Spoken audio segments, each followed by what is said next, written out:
নমস্কার, শুভ সকাল। আজ 19শে ফেব্রুয়ারি বৃহস্পতিবার। পঞ্জিকা অনুসারে আজ ফাল্গুন শুক্লা দ্বিতীয়া তিথি। মেষ, বৃষ ও মিথুন রাশির জাতকদের ভাগ্যে আজ কি আছে জেনে নিন। মেষ রাশি, প্রিয়জনের সঙ্গে মতভেদ বাড়বে। মেষ রাশির জাতকদের আয় ভালো হলেও সঞ্চয় কমবে। প্রতিরক্ষা বা প্রশাসনিক ক্ষেত্রে চাকরি পাওয়ার সম্ভাবনা রয়েছে। গুরুজনদের চিকিৎসা সংক্রান্ত খরচ বাড়বে। খাদ্যে বিষক্রিয়ার আশঙ্কা রয়েছে। বৃষ রাশি, কাজে গাফিলতি আসতে পারে। ব্যবসা মাঝারি চলবে।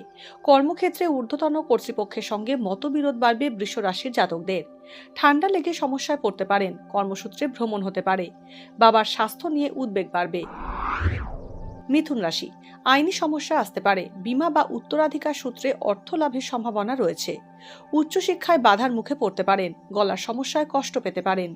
কমিশন ভিত্তিক কাজে লাভবান হতে পারেন। ঝুঁকিবহুল কাজ থেকে বিরত থাকুন। নতুন সম্পর্কে জড়াতে পারেন।